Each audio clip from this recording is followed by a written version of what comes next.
पितृपक्षात अवश्य करा दिव्याशी संबंधित हे उपाय, पितृदोषातून होईल सुटका। नियमितपणे दिवा लावल्याने घरात सकारात्मक ऊर्जा संचारते आणि देवता प्रसन्न होतात। तसेच पितृपक्षात दिवा लावणे देखील शुभ मानले जाते। हिंदू धर्मात दिवा लावणे अत्यंत शुभ मानले जाते, कारण दिवा लावल्याशिवाय कोणतीही पूजा पूर्ण होत नाही।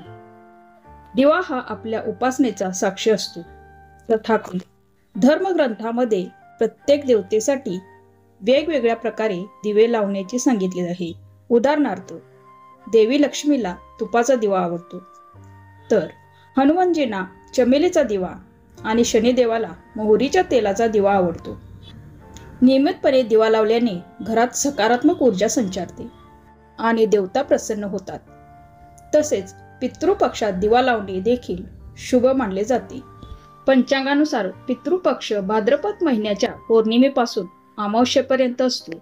यावर्षी पितृपक्ष 17 सप्टेंबर 2024 पासून सुरू होईल आणि 2 ऑक्टोबर 2024 रोजी सर्व पितृ अमावस्येला संपेल। अशा स्थितीत 15 दिवस चालणाऱ्या पितृपक्षामध्ये योग्य दिशेने दिवा लावल्यास पितरांचा आशीर्वाद प्राप्त होतो। यासोबतच मनोकामनाही पूर्ण होतील। पितृपक्षात घरातील दक्षिण दिशेला दिवा लावणे खूप शुभ असते।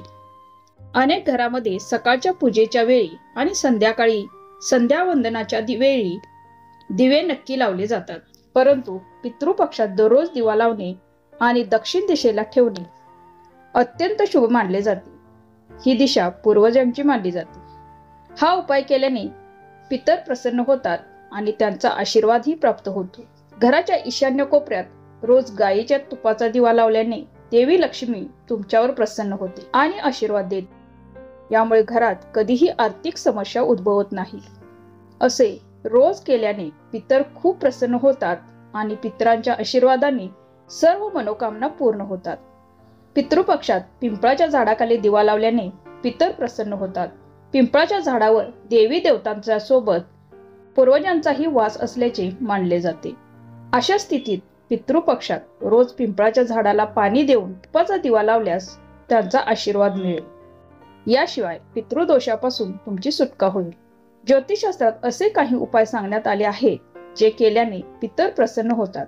पितृपक्षात नियमित संध्याकाळी स्वयंपाकघरात पिण्याच्या पाण्याजवळ दिवा लावल्यास पितरांचे आशीर्वाद नक्कीच मिळेल। यासोबतच लक्ष्मी आणि अन्नपूर्णा या दोघीही प्रसन्न होतील। असेच माहिती जाणून घेण्यासाठी व्हिडिओला लाईक करून चॅनेलला सबस्क्राईब करा।